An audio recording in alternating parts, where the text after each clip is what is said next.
말씀 준비하고 와서 내내 그런 생각이었습니다. 5개의 교회, 형제 교회들을 다니면서 말씀을 전하는 거지.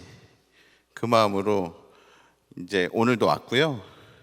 근데 앉아 있으면서 제가 그런 생각을 깨달았어요. 형제 교회에 온 게 아니라 내가 엄마 집에 와 있구나. 형제 집에 온 게 아니라 엄마 집에 와 있는 거구나. 그것을 그냥 온몸으로 알게 되는 것 같아요. 네. 어떻게 하셨는지 모르겠지만 제가 그것을 온몸으로 알게 해주셔서 감사합니다. 말씀 시작해 보도록 하겠습니다. 양평교회는 여러분들 영상에서도 보셔서 아시겠지만 정말 열심히 분투하고 있습니다. 또 이 목자님들이, 특히 목자님들이 그 여건 속에서 어떻게 해서든지 찾는 이들 품고, 또 가정교회가 그런 거 있잖아요. 좀 와해되지 않도록. 여러분들 목자님들 여기도 그렇게 힘쓰고 계실 텐데, 양평교회가 어디까지 왔는지 말씀을 드리면 언약 가족들이 지금 계속 배출되고 있어요. 전략적으로 언약 가족들은 향후 무엇이 되는 분들입니까? 목자가 되시는 분들이죠. 이분들이 그 생각을 가지고 언약 가족 2기까지 지금 디딤돌이 진행됐습니다. 오늘 언약 가족 수료식 하는 날인데요.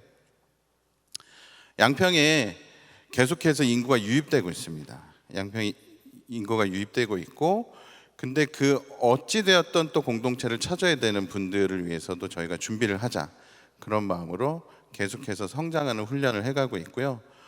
또 생각보다 각 가정교회에서 한 가정 이상씩 찾는 이들을 다 품고 계세요. 그래서 지역사회에서 왕래하면서 한 가정 이상씩 정말로 가정교회를 통해서 이제 찾는 이들이 유입되는 시대가 오고 있습니다. 그리고 또 온라인 예배를 통해서도 사람들이 희한하게 이 더불어함께 교회도 학교 안에 숨어 있는데 계속 오시잖아요, 그렇죠? 저희도 아신대 안에 숨어 있는데 매주 한 가정씩은 이렇게 오시는 것 같더라고요.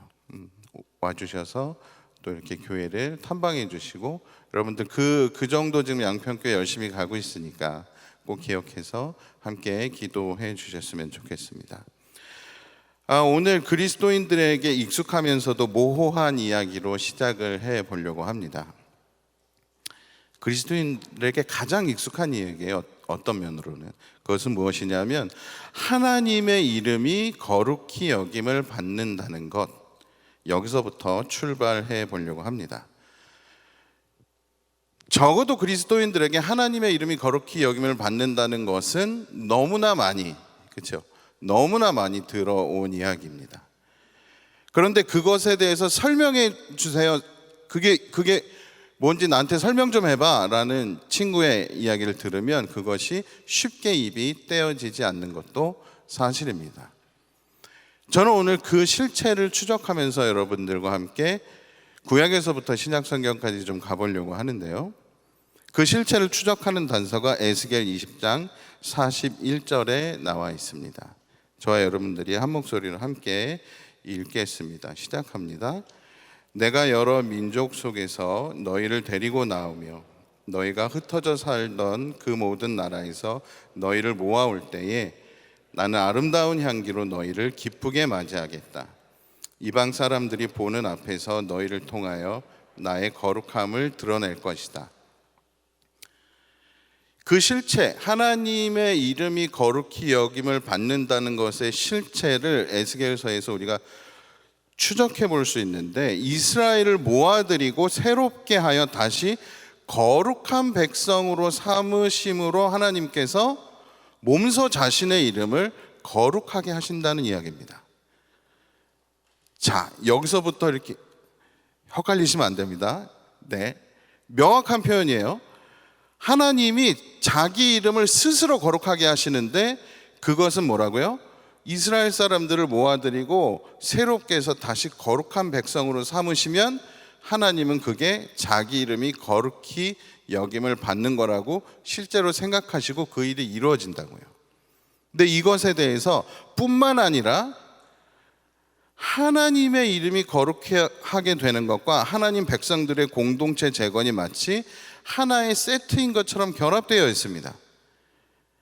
41절에는 그것들이 약간 모호하게 표현되어 있어요. 너희를 모아올 때에, 그 모든 나라에서 너희를 모아올 때 이렇게 되어 있는데, 그 다음 넣어드린 36장 24절을 보면 제가 읽어드리겠습니다. 내가 너희를 이방 민족들 가운데서 데리고 나오며 그 여러 나라에서 너희를 모아다가 너희의 나라로 데리고 들어가겠다. 앞에 나와 있었던 이야기는 하나님이 뭐라고요? 너희를 통해서 나의 거룩함을 드러낼 거야. 그런데 그 과정에 뭐가 포함되어 있어요? 사람들을 회복시키는 일, 사람들의 공동체를 재건하는 일이 포함되어 있어. 그런데 그게 구체적으로 36장으로 넘어가면 어떻게 표현됩니까? 너희를 모아다가 너희의 나라로 데리고 들어가겠다. 너희들의 공동체가 재건되는 것, 이것이 연결되어 있다는 거예요. 무엇과요? 나의 거룩함을 드러내는 것과. 이게 에스겔서의 되게 중요한 신학입니다, 여러분. 그 실체는 공동체가 재건되는 것과 결합되어 있어요. 그리고 그것은 하나님이 그들에게 새로운 마음과 새 기운을 넣어주실 때 가능하고, 그때야 비로소 이스라엘은 참으로 하나님의 백성이 될 수 있다는 게 에스겔서의 핵심 내용입니다. 에스겔서 36장 26절은 제가 공동 번역으로 넣어드렸고요. 28절은 다시 새 번역으로 넣어드렸는데요. 제가 36장 26절을 제가 읽고요. 여러분들이 28절을 이어서 읽어주시기 바랍니다. 새 마음을 넣어주며 새 기운을 불어 넣어주리라. 너희 몸에서 돌처럼 굳은 마음을 도려내고 살처럼 부드러운 마음을 넣어주리라.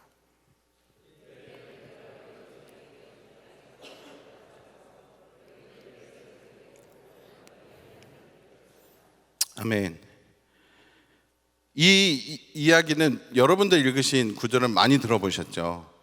왜 많이 들어보셨냐 하면 성경의 곳곳에 나오기 때문입니다. 에스겔뿐만 아니라 구약 성경 곳곳에 나오기 때문이에요. 오늘 그쪽으로 제가 이제 연결해서 들어갈 텐데, 그 전에 한 가지 단어를 좀 공부해야 됩니다.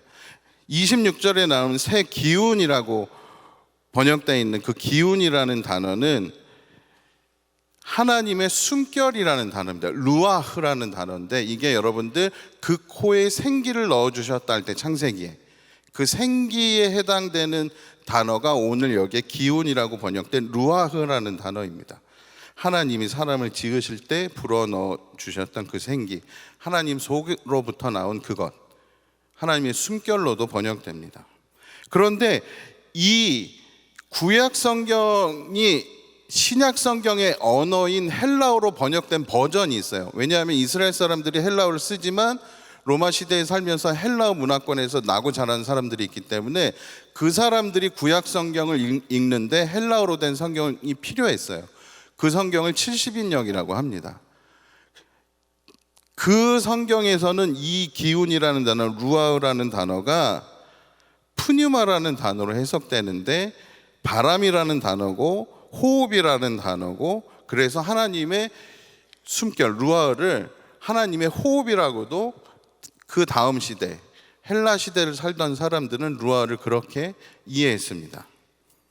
근데 여러분, 여기서 그것이 성령으로 잉태되었다 할 때, 여러분 예수님이 성령으로 잉태되었다 할 때 마태복음 1장과 또 3장에 성령과 불로 세례를 주실 것이다 할 때도 그런데 푸뉴마가 쓰여요. 그 얘기는 무엇입니까? 히브리 사람들은 하나님의 숨결을 어떻게 이해했냐면, 사람을 지으실 때 넣어주신 하나님의 숨결로도 이해했고, 동시에 성령으로도 이해했다는 말이 됩니다. 이 기운이라는 것이 하나님의 숨결, 동시에 성령. 재미없으시겠지만 한 가지만 더 말씀드릴게요. 근데 이 성령을 뜻하는 말이 푸뉴마 말고도 한 가지가 더 있어요. 이것은 요한복음 14장과 요한일서 2장, 요한복음 14장이 성령의 다른 이름이 등장합니다. 요한복음 14장 16절에 보혜사라는 말 여러분 아시죠? 보혜사. 보혜사라는 말이 나오고, 요한일서 2장 1절에는 그 성령님을 변호해 주시는 분이라고 표현됩니다. 그 말을 뜻하는 그 단어는 성령의 다른 이름이에요.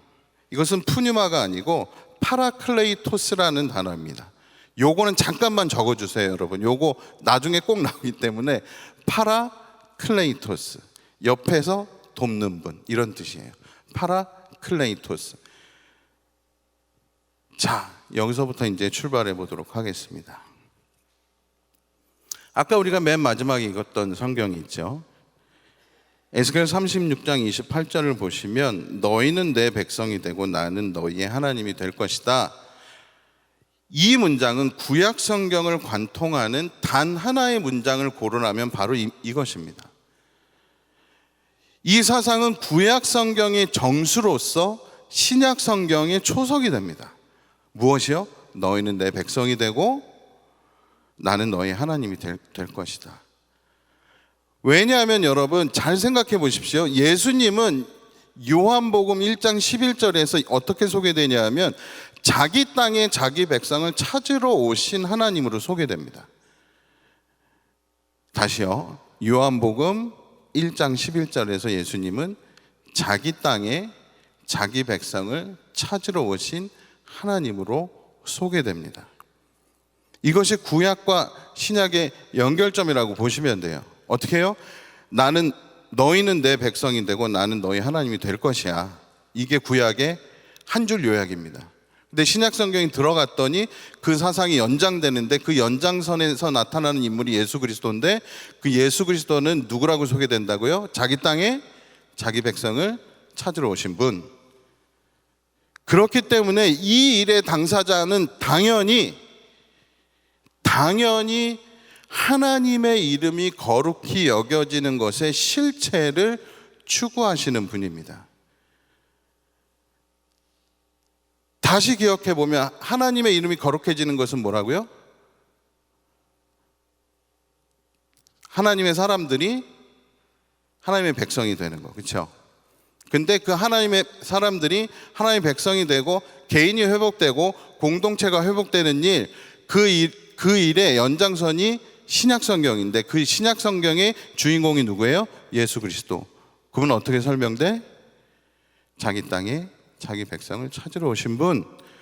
그러므로 그 하나님의 이름이 거룩히 여김을 받는 것의 당사자이신 분이 바로 예수 그리스도입니다.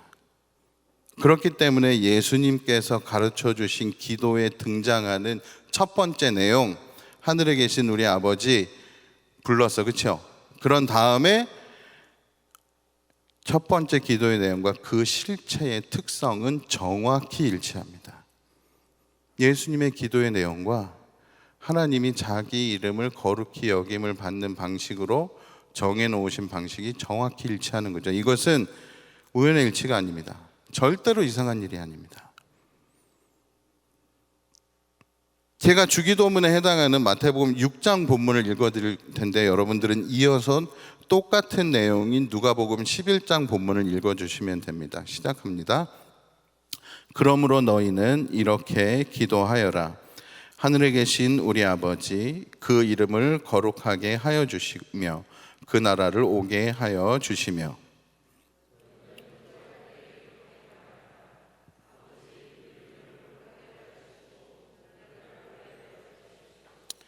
따라서 정리해 보자면 여러분, 이 주기도문의 내용은 아버지의 백성을 재건하사 다시 참 하나님 나라의 백성이 되게 해 주십시오라는 말과 같은 말입니다.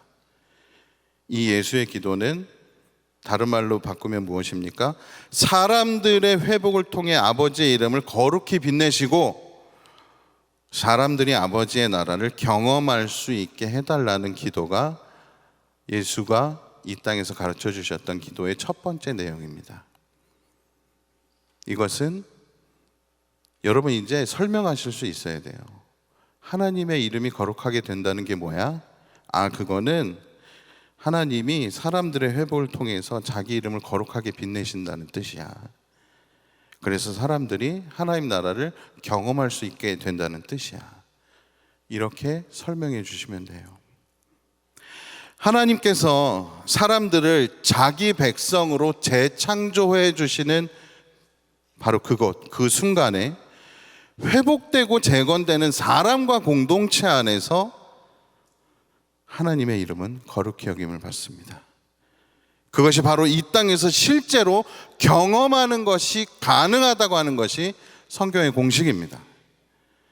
여러분, 그렇기 때문에 이 이야기를 절대로 종교적인 판타지로 듣지 말아 주십시오. 그리고 실제로 깜짝 놀라십시오. 그리고 이제부터 모호해하지 마십시오. 하나님의 이름이 거룩히 여김을 받는 것은 우리가 변하고 성장할 때 일어나는 겁니다. 그리고 그에 걸맞는 새로운 삶의 방식으로 살아갈 때 실체가 되는 겁니다. 우리들의 일상의 선택의 중심에 하나님이 계시는 것, 그것이 바로 하나님의 이름이 거룩히 여김을 받는 순간입니다. 사실은 여러분, 이런 이야기를 다른 교회에서 가서 하면요 깜짝 놀라요. 나들목 사람들은 한 명도 안 놀래. 왜? 늘 듣던 얘기야. 그죠? 그도 그럴 것이 이게 엄청난 신학적인 고찰입니다. 그렇지만 이 신학적 고찰을 김영국 목사는 한국교회가 잃어버린 주기도문이라는 책에서 이렇게 쉽게 풀어놨습니다. 제가 읽어드릴게요. 나와 같은 이를 불러내셔서 하나님 나라에 속하게 하신 하나님의 사랑 때문에 내가 선한 삶을 살고 그것을 보고 사람들이 정말 하나님이 살아계실지도 모르겠다, 네가 믿는 하나님이 진짜 신일지도 모르겠다 말하게 된다면 하나님이 영광을 받으십니다. 그렇죠? 우리가 늘 듣던 이야기죠. 근데 이게 신학적으로는 이렇게 어렵게 풀어야 되는 이야기인 거예요. 근데 이제는 명확해지셨죠? 하나님의 이름이 거룩히 여김을 받는다는 것은 어디에서? 우리의 일상에서, 내 선택의 중심에 하나님이 계실 때, 내가 회복되고 성장하고 내가 속한 공동체가 회복되고 성장할 때 그것은 실제가 된다. 성경은 그것을 알려주고 있습니다. 예수님도 그것을 알려주려고 애를 쓰셨고요. 나들만 양평교회에는 소중한 형제가 한 사람이 있습니다. 그 형제는 요즘 한국 사회에 종종 이슈로 등장하는 택배 업계로 들어선 형제입니다. 최근 그 형제를 통해서 배우는 재미난 사실 두 가지가 있는데요. 첫 번째는 여러분 생각해 보신 적은 없겠지만 들어보면 다 동의가 되는 이야기입니다. 택배는 평등하다는 것입니다. 뭐라고요? 택배는 평등하대요, 그 형제가. 왜냐하면 그곳이 어디든 누구이든 차별하지 않고 전달해 준다는 겁니다. 그게 지하 다방이든 양평 꼴짝이 단칸방이든 고층 빌딩이든 같은 거면 같은 단가라는 거예요. 택배는 평등하고 자기는 그래서 아직도 한국 사회에서 평등한 사회 속에 속해 있대. 놀랍지 않습니까? 그런데 그거보다 더 중요한 거는요, 실존적으로 생각을 해보면 택배는 이런 업종이라는 겁니다. 이미와 아직 사이에서 실체를 전달해 주는 업종. 나들목 사람답죠? 하나님 나라 백성답죠? 내가 어쩌다가 여기까지 와가지고 그렇게 생각 안 해요. 나는 뭐 하는 사람이야? 이미와 아직 사이에서 그 실체를 전달해 주는 사람이야. 마치 뭐처럼? 나들목처럼.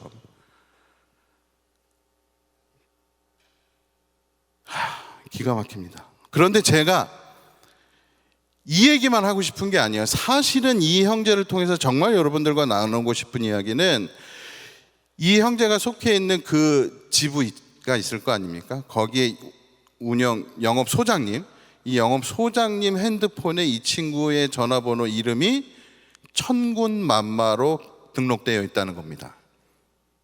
그리고 더 나아가서 같은 업종에 종사하는 동료들이 그 친구를 부르는 또 다른 닉네임이 있는데 예상하시다시피 나들목이라고 부른답니다.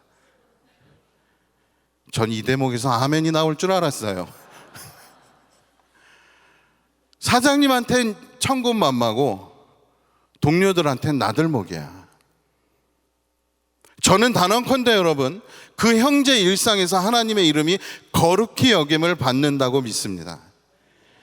뿐만 아니라 여러분들의 일상에서도 그 모호한 말의 실체가 드러나고 이어지기를 축복합니다.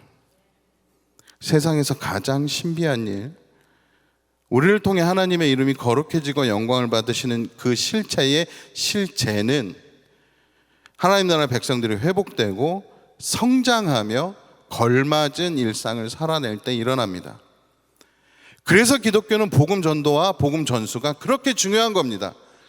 또한 하나님 나라 백성들에게 무너진 사람들을 일으켜 세우고 갈라설 만한 상황 속에 있는 사람들의 관계를 회복시키는 것은 매우 중요한 과제가 되는 겁니다. 그렇기 때문에 이 과제는요, 기도를 가르쳐 주신, 아까 기도를 가르쳐 주신 그 예수님께서 일상에 대해서 어떻게 살아야 되는지를 가르쳐 주신 이야기 산상수훈, 거기에서도 강조되었습니다. 마태복음 5장 9절인데요 제가 읽어드릴게요. 평화를 이루는 사람은 복이 있다. 하나님이 그들을 자기의 자녀라고 부르실 것이다. 하나님의 이름이 거룩히 여김을 받는 것은 여기까지 가야 됩니다. 이 중요한 과제를 실천하기 위해서 저는 오늘 여러분들과 바울의 공동체와 빌레몬서를 고찰하려고 합니다. 먼저 영상을 함께 볼 텐데요, 이 영상은 아이들이 빌레몬서의 주제를 잘 기억할 수 있도록 다음 세대의 사역을 위해서 온라인 컨텐츠로 만든 쿠킹 통킹 영상입니다. 함께 보시겠습니다.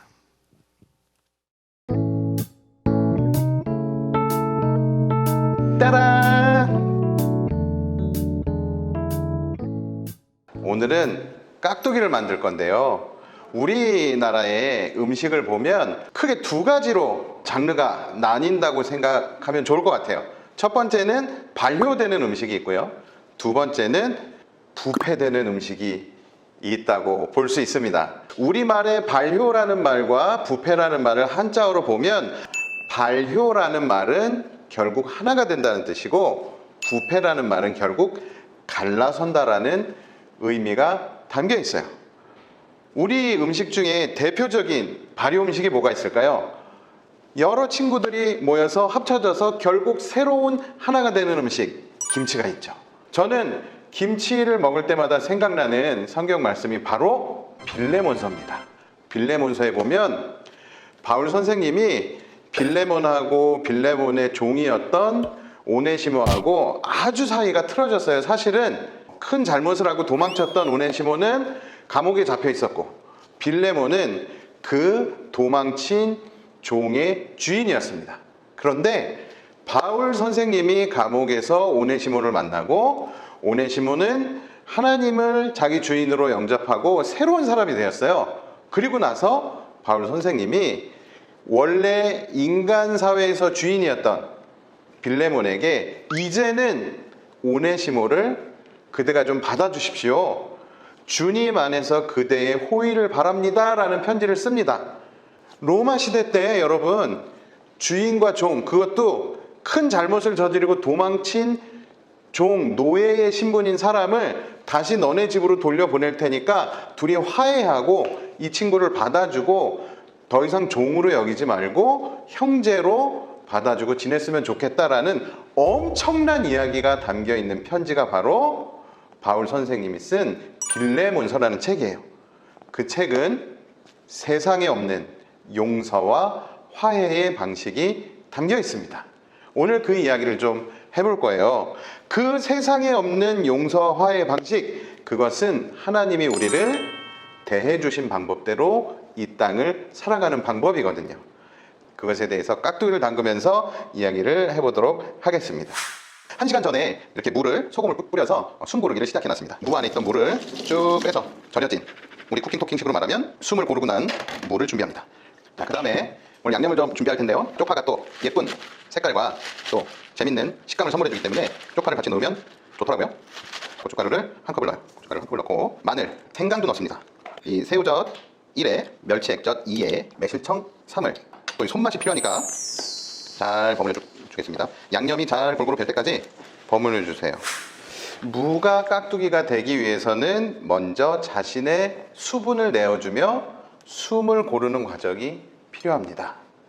잘 아시겠어요?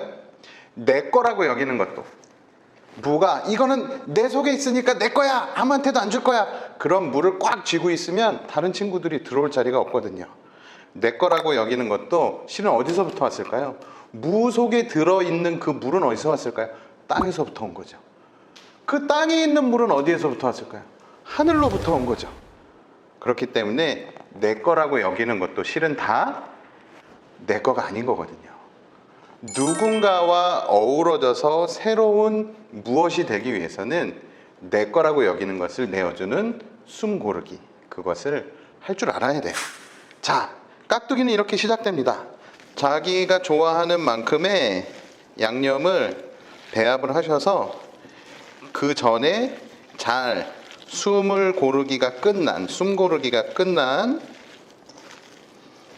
무하고 이 친구들을 잘 버무려주면 되는 거예요. 자, 이제 잘 버무려진 깍두기를 담아냅니다. 다른 누군가와 버무려져서 이렇게 새로운 것이 된다는 것은 쉬운 일은 아니에요. 그렇죠?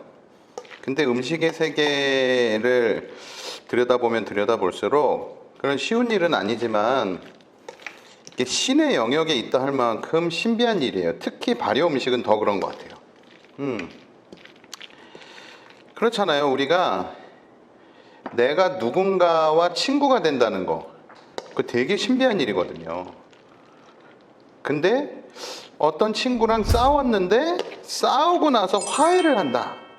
이 또한 신비한 일입니다. 그렇게 나와 다른 친구들과 친구가 되고 또 싸웠더라도 화해하고 서로를 끌어안고 살아가는 것은 상당히 신비롭고 놀라운 일이에요. 아까 우리가 처음에 이야기했죠. 음식은 두 가지 종류가 있다고. 발효되느냐, 부패되느냐.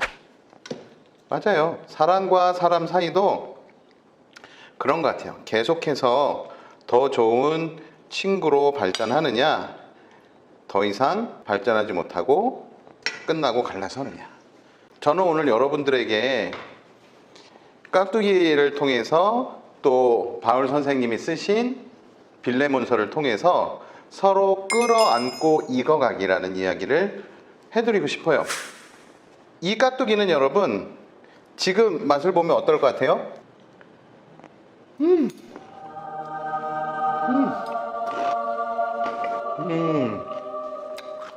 뭐 제 입맛에 맞게 버무렸으니까 제 입엔 맛있겠죠. 그런데 내일 먹으면 어떨까, 이 맛이?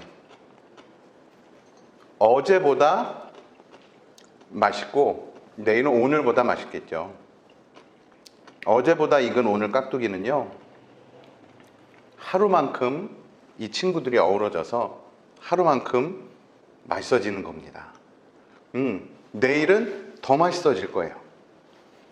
이 친구들이 서로가 서로를 받아들이고 끌어안고 어우러져서 하루만큼 맛있어지는 거죠. 바울 선생님은 빌레몬서를 통해서 빌레몬에게 그렇게 이야기했어요. 이게 쉬운 일이 결코 쉬운 일이 아니다. 내가 강제로 할 수 있는 일이 아니다. 당신이 스스로 자발적으로 받아줘야 되고 받아들여줘야 된다 라고 이야기하고 있어요. 그 이야기는 뭐예요? 쉬운 일이 아니라는 거예요. 동시에 신비한 일이라는 거예요. 시간이 지나면 지날수록 가능해지는 일이라는 것이죠. 바울 선생님이 여러분 왜 이렇게 빌레몬과 오네시모를 화해시키려고 노력을 하셨을까요? 그것은 바울 선생님은 분명히 알고 있었기 때문에 그 방식이 바로 하나님이 우리를 대해 주신 방법이란 걸 알고 계시기 때문이에요. 화해하는 거, 용서하는 거, 그게 바로 하나님이 우리를 대해 주신 방법이거든요. 그래서 바울 선생님은 빌레몬에게 부탁합니다. 그리고 오네시모를 설득합니다. 두 사람은 떨어져서 갈라서서 남남으로 살아가지 말고 다시 어우러져서 새로운 하나가 되라고. 누군가가 이해하기 힘들어질 겁니다. 그럴 때마다 하나님이 우리를 대해주신 이 방법, 바울 선생님이 빌레몬에게 부탁했던 이 방법, 화해와 하나됨의 신비를 경험해보자 라는 마음으로 맛있어지는 깍두기처럼 누군가를 여러분 받아들이시고 하나가 되고 어우러져서 우리들의 세상을 더 맛있게 만들어가는 우리 이화의 친구들 되기를 정말 목사님은 축복하고 기도합니다.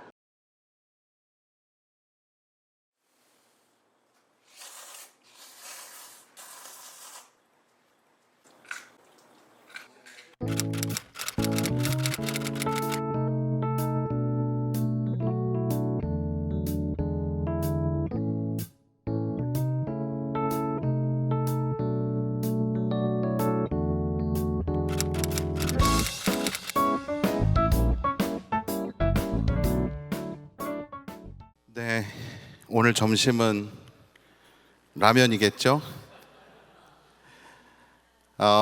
사실 제가 더 여러분들에게 강조하고 싶었던 것은 사실 눈치채신 분들이 있겠지만 맨 마지막에 나왔던 지나간 사진들은 실제로 이 주제로 초등부에서 아이들과 우리 여기 5층 식당에서 그때는 배추를 가지고 김치를 담그면서 아이들이랑 현장에서 이야기하고 소그룹 시간에 쓱 수육을 해줘가지고 같이 먹게 하고 아이들이 그때 선생님들이랑 같이 소그룹 시간에 마에 쓰고 그렇게 했던 주제의 설교였습니다. 저는 이 자리를 빌려서 그런 실험적인 사역을 구상도 하고 실제로 실천도 할 수 있게 여건도 마련해 주시고 저를 지지해 주시고 또 같이 뛰어 주시고 지금까지 키워주신 여러분들께 감사한 마음을 전하고 싶었습니다. 진심으로 감사의 마음을 전합니다.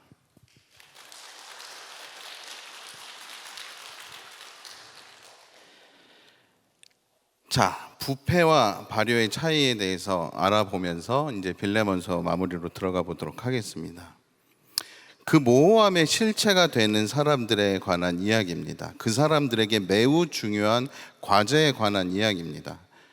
바울의 공동체와 빌레몬서를 오늘 키워드 3개를 가지고 고찰해 보려고 합니다.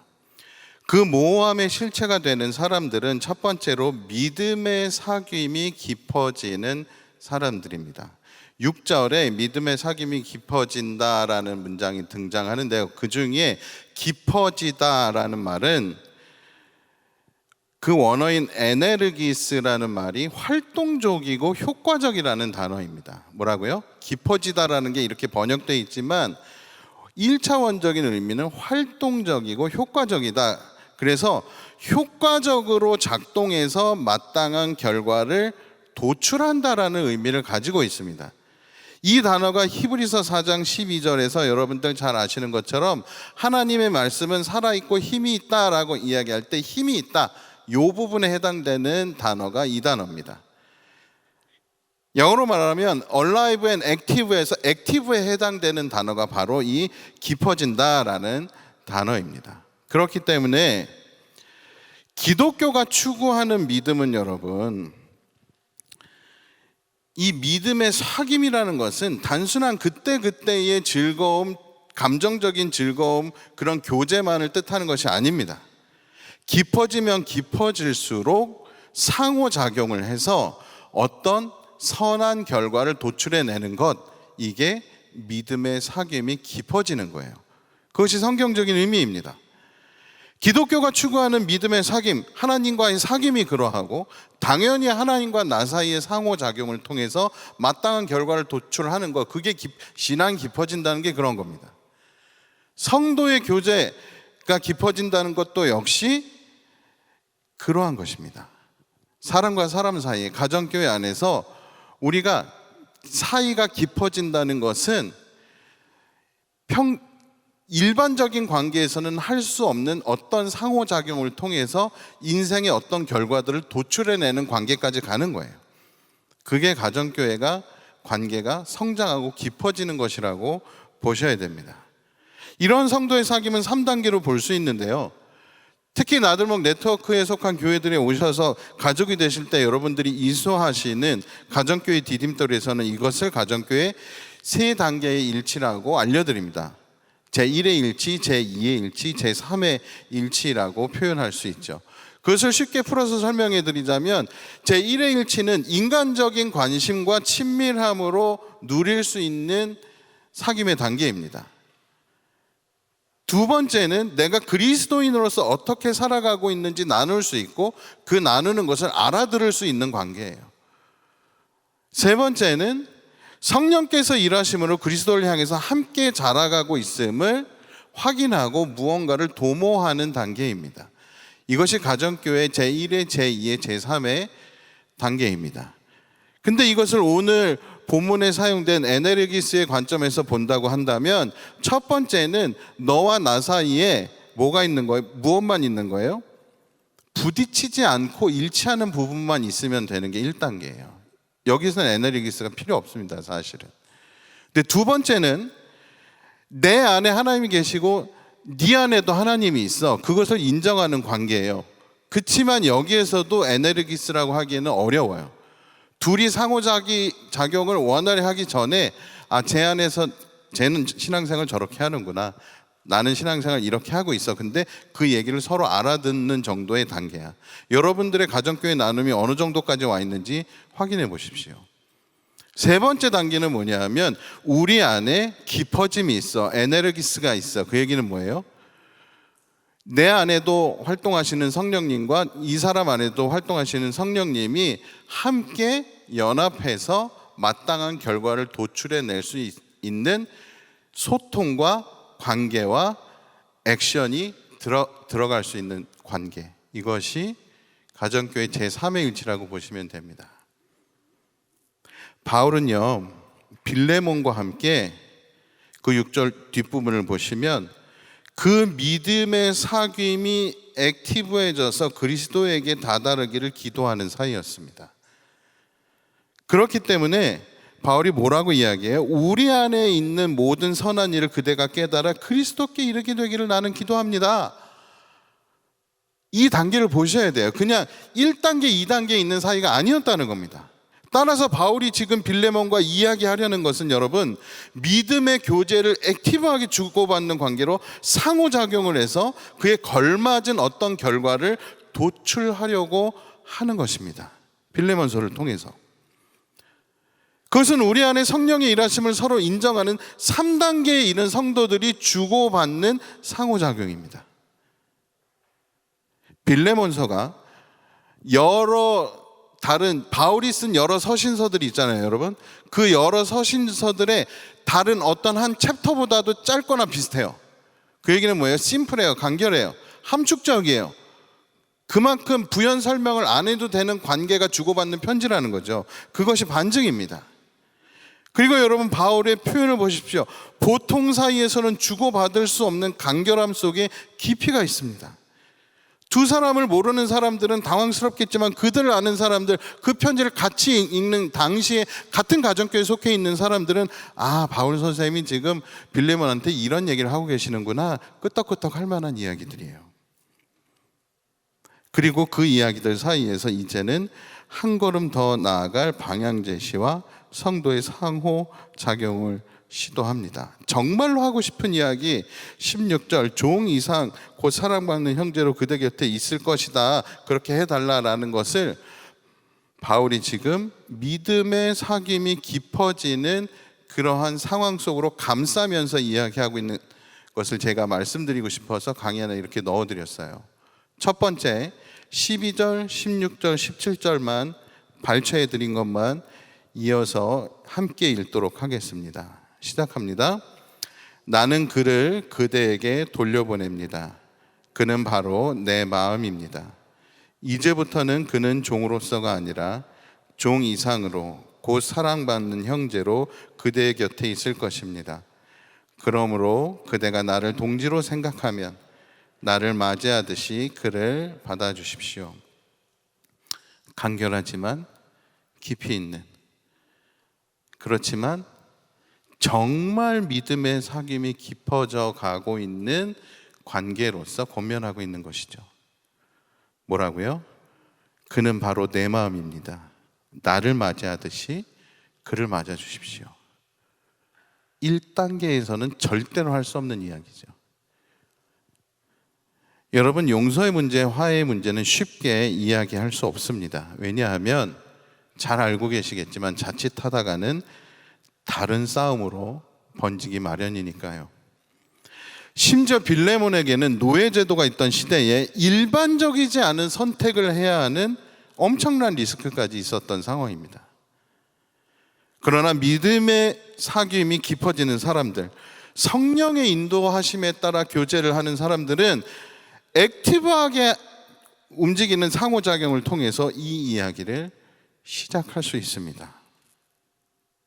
저는 이제 여러분들의 어그러진 관계와 공동체 상황을 조심스럽게 묻습니다. 여러분은 어떠신가요? 나와 주님과의 믿음의 사귐이, 또 내가 속한 공동체의 믿음의 사귐이 다음 단계로 넘어가야 되는 것을, 그러나 한계에 부딪히고 있는 것을 발견하신다면 오늘 예배를 통해 하나님의 이름이 실제로 거룩히 여김을 받을 수 있도록, 우리의 믿음의 사귐이 깊어지도록 같이 애써 보십시다.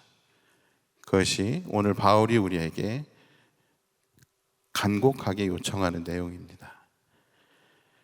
두 번째로, 그 모호함의 실체가 되는 사람들은 사랑 때문에 간청하는 사람들입니다. 9절에 보면 바울이 간청한다라는 단어를 쓰고 있는데요, 이 간청한다라는 단어는 정말 바울이 정말로 하고 싶은 이야기를 사랑 때문에 간청한다라고 표현하고 있습니다. 이 원문에 간청하다는 말은 열심히 권하고 격려해서 힘을 얻어갈 수 있도록 돕는 겁니다. 그냥 단순히 부탁하는 게 아니에요. 공손하게 부탁하는 게 아니라 뭐라고요? 열심히 부탁해서, 권하고 격려해서 돕는 거예요. 이것이 성경이 말하는 간청입니다. 마치 성령이 하시는 일과 비슷한데요, 이것은 우연의 일치가 아니라 실제로 성령이 하시는 일입니다.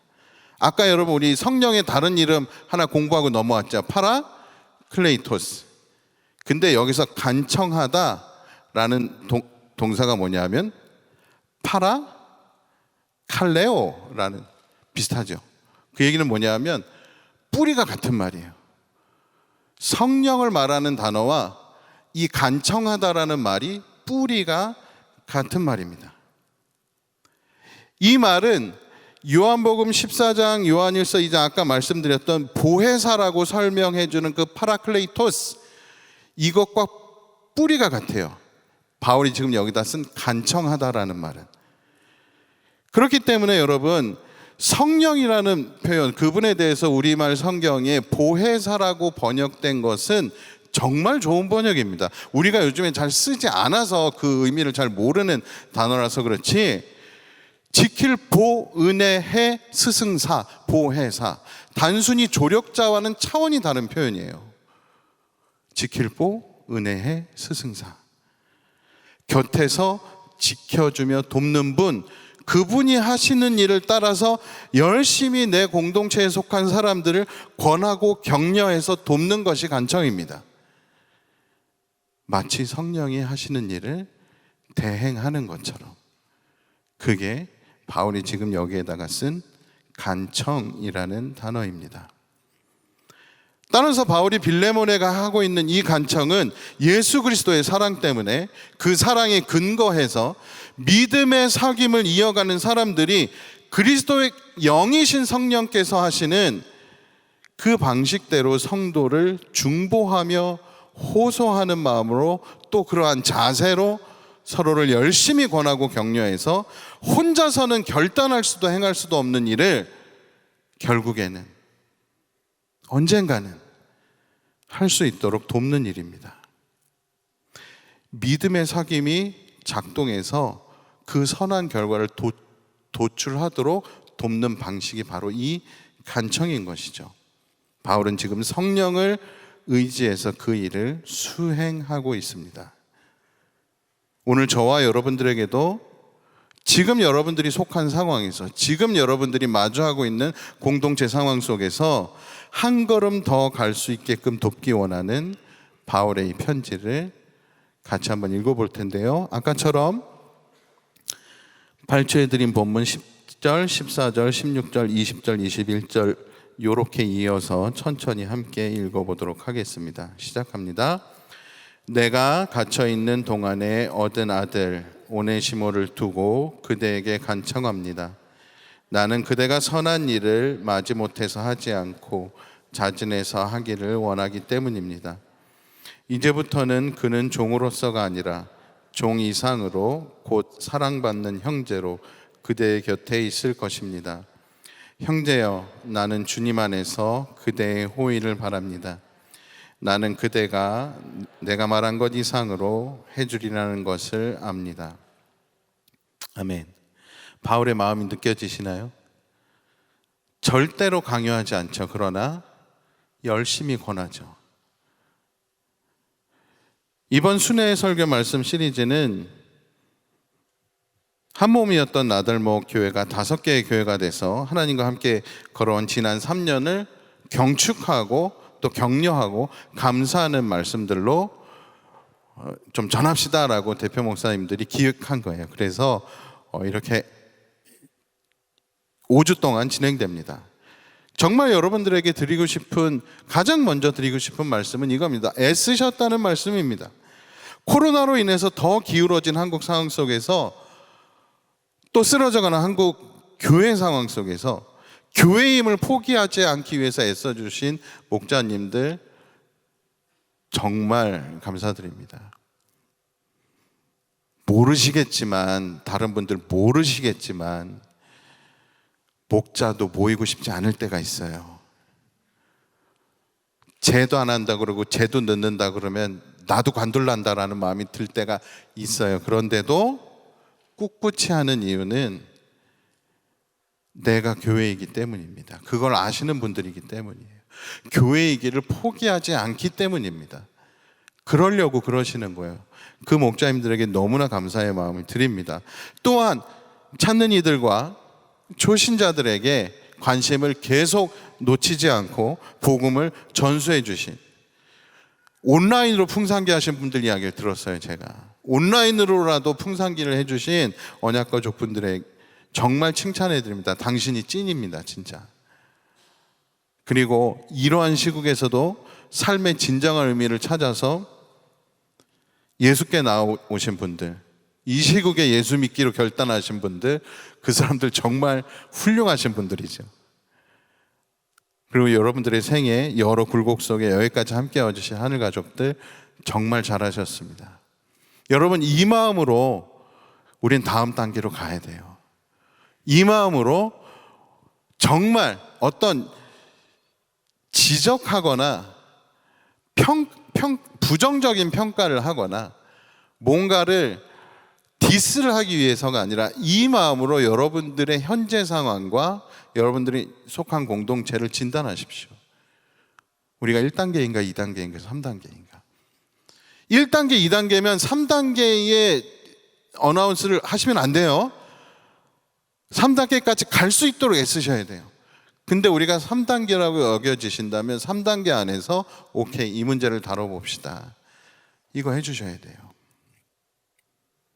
이제 그 모호한 것의 실체를 드러내는 나와 우리들의 가정교회, 연합교회가 한 걸음 더 갈 수 있도록 여러분, 특별히 무너진 마음과 관계들이 회복되는 이 중요한 과제를 위해 사랑으로 간청하는 일을 시작해 주십시오. 지금까지도 최선을 다해 주신 것처럼 앞으로도 기대 이상으로 해 주시리라 믿습니다. 그럼 마지막으로 넘어가 보죠.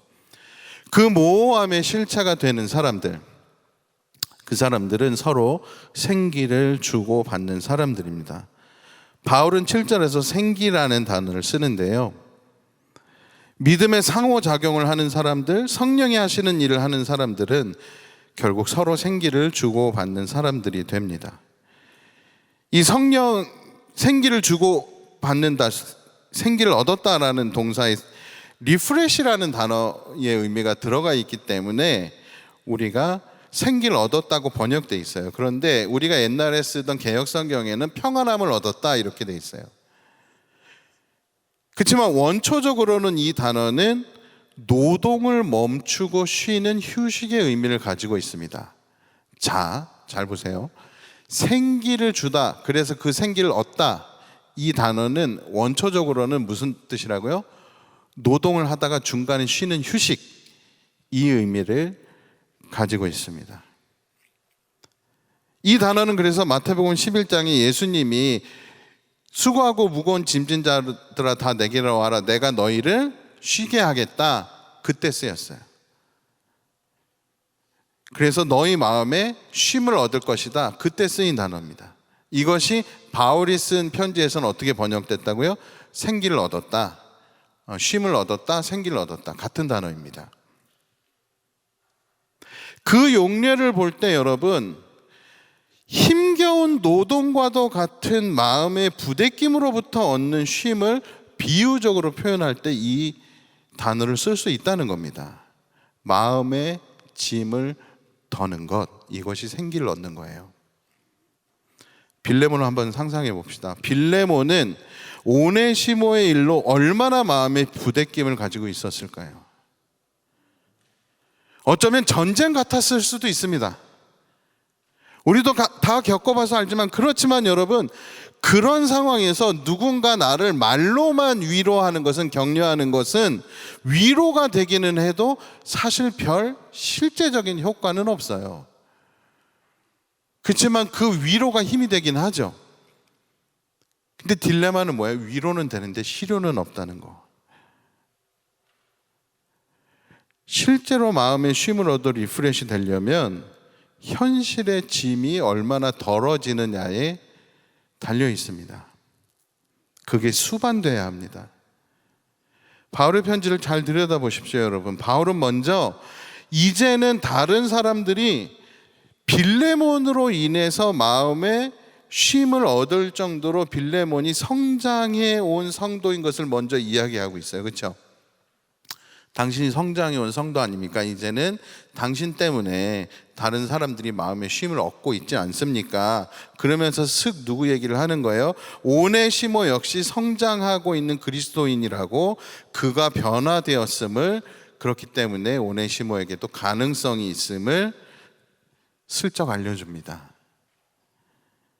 나한테 쓸모 있는 사람이 되었다고. 그렇죠? 아직 너에게는 아니겠지만. 그러면서 바울은 어떻게 이야기를 이어갑니까? 그리고 오네시모가 감당해야 되는, 빌레몬 이전에 이 관계를 회복하려면 오네시모가 감당해야 하는 현실이 있었어요. 아마도 경제적인 손실을 입혔을 것 같습니다, 빌레몬에게. 그것을 바울이 뭐라고 얘기해요? 같이 책임지겠다고 이야기합니다. 이 오네시모가 변상해야 되는 이 영역은, 반대로 말하면 빌레몬이 오네시모를 용서하고 용납하고 받아들이려면 빌레몬이 져야 하는 현실적인 부담이에요. 그렇죠? 얘가 페이 안 하면 내가 그것을 탕감해 줘야 되잖아. 근데 바울은 지금 어떤 이야기를 하고 있습니까? 바울은 마치 내가 너희를 쉬게 해주겠다던 예수님처럼 그 멍에를 내가 이미 메고 있다는 것을 빌레몬에게 알려줘요. 난 오네시모한테도 이렇게 얘기했어 라는 뉘앙스죠. 그렇기 때문에 내가 그 멍에를 이미 메고 있으니 함께 걸어가 보자고 제안을 합니다. 한쪽만 희생하고 용납해서 회복되는 관계가 아니라 양쪽의 짐을 그리스도 안에서 누군가 함께 나누어지는 방식, 그것이 바로 생기를 주고받는 것입니다. 이것은 공동체의 회복과 재건을 위해 함께 짐을 지는 방식을 선택하는 것입니다. 그 선택이 너와 나를 통해, 우리를 통해 하나님의 이름이 거룩히 여김을 받으시는 결과를 초래하는 것입니다. 바울은 지금 그 이야기를 빌레몬에게 해주고 있는 것이죠. 바울은 이 편지를 통해서 성도들 사이에서 이미 생기를 넣어주고 있는 역할을 하고 있던 빌레몬에게 오네시모가 여전히 사랑받는 형제임을 확인시켜주자, 아니 실은 더 나아가서 그 이상으로 사랑받는 형제로 살아갈 수 있도록 해주자. 여러분, 기독교의 용서는 화해는 이겁니다. 알았어, 용서할게 땡땡땡, 근데 너랑 나는 끝이야. 그게 아니죠. 여전히 사랑받고 있고 실은 그 전보다 더 사랑받는 관계가 되는 것으로 같이 가는 거, 이게 여러분 기독교가 말하는 용서고 화해고 용납입니다. 바울은 지금 그 어려운 이야기를 하고 있는 거죠. 무엇을 통해서?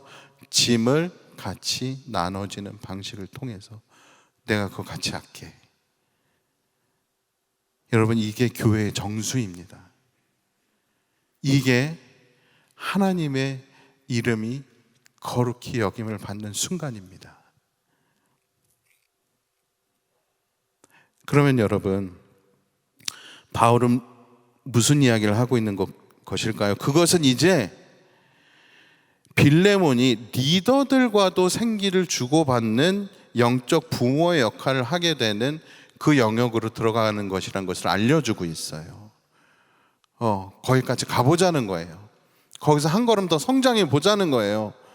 어떻게? 그렇게만 된다면 바울 자신도 빌레몬으로 인해서 마음의 짐을 덜고, 여러분, 어떤 갈등이 있으면 당사자들이 제일 힘들 것 같죠? 목자도 똑같이 힘들어요. 그 마음의 짐을 같이 지기 때문입니다. 그 마음의 짐을 덜고 나도 생기를 얻게 될 거라고 바울이 빌레몬에게 이야기해주고 있는 거예요. 리더들의 짐을 나누어지는 자리에 와달라고 요청하고 있는 거죠. 여러분에게 떠오르는 여러 가지 상황들이 있을 겁니다. 그 상황들을 좀 염두에 두시고 바울이 이토록 간절하게 요청하는 그 바울의 바람을 좀 예측하시면서 발췌해드린 순서대로 오늘 본문 읽어보도록 하겠습니다. 시작합니다. 성도들이 그대로 말미암아 마음의 생기를 얻었습니다. 이제는 그대와 나에게 쓸모 있는 사람이 되었습니다. 이제부터는 그는 종으로서가 아니라 종 이상으로 곧 사람 맞는 형제로 그대 곁에 있을 것입니다. 빚진 것이 있거든 그것을 내 앞으로 달아놓아 주십시오. 그리스도 안에서 나의 마음에 생기를 넣어 주십시오. 아멘. 여러분, 바울의 마음이 느껴지십니까? 우리가 지난 3년 동안 교회를 개척해서 여기까지 애써서 끌고 와주신 여러분, 이제는 우리가 나아갈 방향은 바로 이것입니다. 우리 공동체의 단계를 진단하시고 다음 단계로 갈 수 있는 여러분들의 역할을 찾아서 그 짐을 나눠줘 주십시오. 정말 더불어 함께 새롭게 익어가는 사람들이 되어 주십시오. 그런데 말입니다, 이 길은 아무리 이론이 그렇다고 해도 실제 화해와 회복 그리고 공동체의 재건과 성장은 한 사람의 결단과 희생만으로는 결코 될 수 없습니다. 첫 번째, 동지들이 있어야 하고, 두 번째, 본받을 만한 선배들이 있어야지 가능한 일입니다. 빌레몬은 혼자가 아니었습니다. 오늘 본문을 여러분 다 읽지도 않을 것을 전체를 제가 여러분들에게 굳이 강의 안에 넣어드린 이유는 그 앞뒤에 등장하는 동지들과 리더들의 이름을 보시라는 이야기예요. 이 중요한 과제에 봉착한 빌레몬에게는 다행히도 누가 있었어요? 아비아가 있었고 아키포가 있었고 그가 속한 가정교회 식구들이 있었어요. 그렇죠? 그리고 믿음의 선배들인 바울의 선교팀이 있었습니다. 그리고 바울의 선교팀에 특별히 이름만 대면 알만한 교제가 왕래가 있었던 디모데, 에바브라, 마가, 아리스타고, 데마, 누가, 이렇게 많은 선배들이 빌레몬에게 있었던 거죠. 그래서 여러분, 빌레몬서의 이 메커니즘을 제대로 이해하기 위해서 당시에 바울의 가문이나 사회적인 측면을 고려해 볼 때 아주 특징적인 것이 하나 있는데, 바울의 일행과 관련된 기록들에서 가장 의외의 특징은 심지어 이 사람들이 긴 여행을 다니는 팀이었어요. 그렇죠? 그리고 바울은 굉장히 괜찮은 가문의 출신입니다. 그럼에도 불구하고 이 사람들이 이 과정에서 종이나 노예를 데리고 다녔다는 기록도 없고 암시적인 문장도 없어요. 이게 무엇을 의미할까요? 이런 바울과 선배 동료들의 격려가 담긴 편지를 빌레몬과 그의 공동체가 받았다는 이야기는 분명히 이 사람들은 그 측면에 있어서도 본이 되고 있는 사람들이었고 액티브했다는 겁니다. 이 편지가. 또한 빌레몬은 자신의 결단만이 아니라 그와 함께 걸어가고 있는 동지들과의 교제와 간청을 통해서도 결국 결심했을 거예요. 그렇죠? 결국 오네시모와도 다시 형제로 지냈을 겁니다. 다시 형제로 지냈을 겁니다. 믿음의 사귐을, 사랑의 간청을, 마음의 생기를 나누었을 겁니다. 여러분, 저와 여러분이 속한 상황 속에서 우리 모두가 바울일 수도 없고 모두가 빌레몬일 필요도 없습니다. 그러나 정말로 모두가 힘을 보태야 하는 것은 사실입니다. 하나님의 이름이 거룩히 여김을 받는 것은 쉽게 이루어지는 일이 아니기 때문에 그렇습니다. 힘을 보태주셔야 합니다. 하나님의 이름이 거룩히 여김을 받는 것은 얼마나 어려운 일이에요? 하나님 자신도 목숨을 걸었어야 할 만큼 어려운 일이에요. 사람이 회복된다는 것은, 관계가 어그러진 관계가 회복된다는 것은 하나님도 목숨을 걸어야 될 만큼 어려운 일입니다. 우리는 그 일을 해보겠다고 모여있는 사람들이죠. 혼자서는 할 수 없고 하기도 싫은 일, 정말 하나님의 영광을 위해서라도 그 일을 혼자 할 수 없다면 누군가와 함께라도 해야 할 때가 있습니다. 나들목의 하늘가족인 여러분, 언약가족인 여러분, 그리고 동지인 목자 여러분, 대신 짐을 지시는 그리스도 안에서 주님께서 저와 여러분들에게 기대하시는 분량만큼 그 짐을 함께 나누어지고 가보십시다. 믿음의 사귐이 깊어지는 사람들로서 사랑 때문에 간청하고 생기를 주고받는 일을 이제부터 해주십시오. 천천히라도 숨을 고르고 서로를 끌어안고 새롭게 익어가는 교회로 살아갑시다. 그런 우리들로 인해 분명히 하나님의 이름이 더불어 교회 함께와 더불어 거룩히 여김을 받으실 겁니다. 그 신비를 이어가십시다. 기도하시겠습니다. 1분간 침묵하는 시간을 드릴 텐데요. 강의 안에 뒤에 넣어드린 에필로그는 여러분들 이 시간 묵상하셔도 되고 또 주중에 묵상하셔도 됩니다. 하나님께 귀를 기울이는 시간을 좀 가져봅시다.